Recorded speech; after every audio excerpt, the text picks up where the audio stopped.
حضرت خالد بن ولید دنیا کے عظیم ترین جرنیل سمجھے جاتے ہیں، اور یہ بات صرف مسلمان نہیں بلکہ ساری دنیا مانتی ہے، کیونکہ Alexander the great, Napoleon Bonaparte اور ہٹلر جیسے بڑے بڑے جرنیل بھی کبھی نہ کبھی کوئی نہ کوئی جنگ ہارے ہیں، لیکن حضرت خالد بن ولید کبھی بھی کسی جنگ میں شکست زدہ نہیں ہوئے۔ انہوں نے اپنی زندگی میں 200 سے زائد جنگیں لڑیں اور وہ ہر جنگ میں کامیاب ہوئے۔ ویسے تو حضرت خالد بن ولید نے اپنی پہلی جنگ مسلمانوں کے خلاف 3 ہجری میں غزوہ احد لڑی، جس میں انہوں نے مسلمانوں کے ہاتھ آئی فتح کو شکست میں بدل دیا، لیکن اس کے بعد اللہ تعالیٰ نے بہت جلد ان کے دل میں ایمان پیدا کر دیا اور یہ مسلمان ہو گئے۔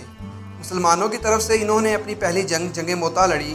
صلح حدیبیہ میں یہ طے پایا تھا کہ مسلمان اور کافروں کے درمیان 10 سال تک کوئی جنگ نہیں ہوگی، تو اب مسلمانوں کو کافی ٹائم ملا، جس میں انہوں نے دوسروں کو اسلام کی دعوت دینا شروع کر دیا۔ دوسرے قبائل کے لوگوں کے مقابلے میں صحابہ کی زندگی بہت بہتر اور خوشگوار تھی، اس لیے بہت سے لوگ اسلام قبول کرنے لگے۔ اسی دوران عرب کے 2 مشہور انسان خالد بن ولید اور عمرو بن عاص نے بھی اسلام قبول کیا۔ حضرت خالد بن ولید کے لیے اسلام قبول کرنا کافی مشکل تھا، کیونکہ قرآن میں خالد بن ولید کے باپ ولید بن مغیرہ کے بارے میں بہت سخت الفاظ بولے گئے تھے۔ خالد بن ولید نے اپنے باپ اور خاندان کے مخالف جا کر اسلام قبول کیا۔ اس طرح اسلام پھیلتا گیا اور بہت سے عرب کے لوگ اسلام قبول کرنے لگے۔ اب بات کرتے ہیں جنگ موتا کی وجہ کی، تو آپ صلی اللہ علیہ وآلہ وسلم نے حارث بن اسدی کو اپنا ایمبیسڈر بنا کر بصرہ کے حکمران کو اسلام کی دعوت دینے کے لیے بھیجا۔ جب آپ صلی اللہ علیہ وآلہ وسلم کا سفیر غسانی کنگڈم پہنچا، جو کہ رومن اور عرب امپائر کے بالکل بارڈر پر تھی۔ یہ کنگڈم دراصل رومن امپائر کی ایک ویسل اسٹیٹ تھی۔ ویسل اسٹیٹ مطلب ایک کٹ پتلی ریاست جو کہ رومن امپائر کے اشاروں پر چلتی تھی۔ وہاں کے حکمران شرحبیل ابن عمر نے آپ صلی اللہ علیہ وآلہ وسلم کے ایمبیسڈر کو بری طرح قتل کر دیا۔ اس وقت کسی بھی سفیر یا کسی بھی ایمبیسڈر کو قتل کرنا بہت برا اور جنگ کا اعلان سمجھا جاتا تھا، بلکہ آج کے UN چارٹر میں بھی کسی بھی کنٹری کے ایمبیسڈر کو قتل کرنا جنگ کی شروعات کے برابر سمجھا جاتا ہے۔ جب آپ صلی اللہ علیہ وآلہ وسلم نے حارث بن اسدی کے قتل کی خبر سنی، تو انہوں نے سفیروں کی جان کو خطرہ محسوس کرتے ہوئے 3000 کی فوج کا لشکر تیار کیا۔ یہ مسلمانوں کی طرف سے اس وقت تک سب سے بڑی فوج تیار کی گئی۔ اس سے پہلے مسلمانوں نے کبھی بھی اتنی بڑی تعداد میں فوج جمع نہیں کی تھی۔ حضرت محمد صلی اللہ علیہ وآلہ وسلم نے اس فوج کو حضرت زید بن حارثہ کی حکمرانی میں غسانی کنگڈم کی طرف روانہ کیا اور فرمایا، اگر زید بن حارثہ شہید ہو جائیں تو حضرت جعفر رضی اللہ عنہ فوج کا کمانڈر ہوں گے، اور اگر حضرت جعفر رضی اللہ عنہ شہید ہوں تو فوج کی حکمرانی عبداللہ بن رواحہ کو دی جائے، اور ہدایت فرمائی کہ سب سے پہلے انہیں اسلام کی دعوت دینا، اگر وہ اسلام قبول نہ کرے تو ان سے جنگ کرنا۔ وہ فرمایا کہ بچوں، عورتوں اور بزرگوں کو انڈر اینی کنڈیشن کوئی بھی نقصان نہ پہنچانا۔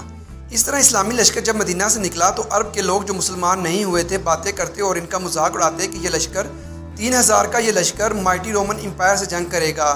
رومن امپائر اور پرشین امپائر اس وقت کی 2 بڑی سپر پاور سمجھی جاتی تھی، جیسے آج چائنا اور امریکہ۔ اسلامی لشکر شمال کی طرف بڑھتا ہوا عمان پہنچا اور وہاں پڑاؤ ڈالا، اور جاسوسوں نے اطلاع پہنچائی کہ کیسٹر روم بلکہ کے علاقے اور موتا کے مقام پر 1 لاکھ کے لشکر کے ساتھ موجود ہیں، اور ان کے جھنڈے تلے عرب کے عیسائی قبائل کے سردار بھی تقریباً 1 لاکھ کے لشکر کے ساتھ موجود تھے۔ جب مسلمانوں کو اتنے بڑے لشکر کی خبر ہوئی تو بہت سے لوگوں نے واپس، اور کئی صحابہ نے حضور صلی اللہ علیہ وآلہ وسلم کو تحریری خط لکھ کر دشمنوں کی تعداد کے بارے میں اطلاع کرنے کا مشورہ دیا۔ حضرت عبداللہ بن رواحہ نے اس مشورے کی مخالفت کرتے ہوئے کہا کہ ہم اللہ کی راہ میں گھر سے نکلے ہیں تو فتح اور شکست سے بے نیاز ہو کر لڑو، اور یہ کہہ کر آپ نے مجاہدین کا حوصلہ بلند کیا کہ خدا کی قسم جس سے تم کترا رہے ہو، ہم اسی شہادت کے لیے گھر سے نکلے ہیں، اور کہا کہ یا ہم ان پر غالب آئیں گے یا پھر شہید ہوں گے، اور اس طرح حضرت عبداللہ بن رواحہ کی بات سے راضی ہوئے اور پھر جنگ کی تیاری شروع کی۔ مسلمان اس جگہ سے پیچھے ہٹ کر جہاں جنگ ہونی تھی، موتا کے ان 2 پہاڑوں کے درمیان آ گئے، کیونکہ اگر مسلمان کھلے میدان میں اتنے بڑے لشکر سے لڑتے تو رومنز کا اتنا بڑا لشکر انہیں چاروں طرف سے گھیر کر ختم کر دیتا۔ دونوں طرف پہاڑ ہونے کی وجہ سے رومنز کا اتنا بڑا لشکر ہونے کا بینیفٹ تھوڑا کم ہو گیا۔ جنگ شروع ہوئی تو زید بن حارثہ جو کہ فوج کے امیر تھے بہت بہادری سے لڑے، اور بہت سے مخالفین کو جہنم واصل کر کے خود بھی شہید ہو گئے۔ زید بن حارثہ کی شہادت کے بعد حضرت جعفر رضی اللہ عنہ نے اپنی فوج کا علم سنبھالا اور خوب بہادری سے لڑنے لگے۔ دشمنوں نے ان کا بازو کاٹ دیا جس میں انہوں نے فوج کا جھنڈا اٹھایا ہوا تھا۔ حضرت جعفر رضی اللہ عنہ نے اپنا جھنڈا دوسرے ہاتھ سے اٹھا لیا۔ جب دوسرا ہاتھ بھی کٹا تو حضرت جعفر رضی اللہ عنہ شہید ہو گئے۔ جنگ کے بعد ان کے جسم پہ 90 سے زیادہ زخموں کے نشان تھے۔ اس کے بعد آپ صلی اللہ علیہ وسلم کے حکم کے مطابق عبداللہ بن رواحہ نے فوج کا جھنڈا اٹھایا اور لڑتے ہوئے شہید ہو گئے۔ عبداللہ رضی اللہ عنہ کی شہادت کے بعد سیدنا خالد بن ولید، جو کہ اس سے پہلے ایک سپاہی کی حیثیت سے جنگ میں شریک تھے، انہوں نے فوج کا علم اٹھایا اور کہنے لگے کہ جلدی سے اپنا ایک لیڈر چوز کر لو ورنہ دشمن ہمیں ختم کر دیں گے۔ تو سب نے حضرت خالد بن ولید رضی اللہ عنہ کو لیڈر چوز کر لیا۔ حضرت خالد بن ولید نے فوج کی کمان سنبھالی اور 1.5 دن کی مکمل لڑائی کے بعد انہوں نے مخالفین کو بھاگنے پر مجبور کر دیا۔ کہا جاتا ہے کہ اس جنگ میں حضرت خالد بن ولید کے ہاتھوں مخالفین سے لڑتے ہوئے 9 تلواریں ٹوٹی۔ اسی دن مدینہ میں حضور صلی اللہ علیہ وسلم نے مدینہ میں صحابہ کو 3 سالاروں کی شہادت کی خبر دی اور بتایا کہ اب کمان خالد بن ولید کے ہاتھوں میں ہے، جس سے اس جنگ کے بعد ہی حضرت خالد بن ولید کو سیف اللہ کا لقب دیا گیا۔ جب یہ لشکر مدینہ واپس آیا تو کفار باتیں بنانے لگے کہ یہ سب جنگ سے بھاگ کر آئے ہیں، لیکن حقیقت یہ تھی کہ اتنے بڑی فوج سے بھاگ کر آنا مشکل ہی نہیں بلکہ ناممکن تھا۔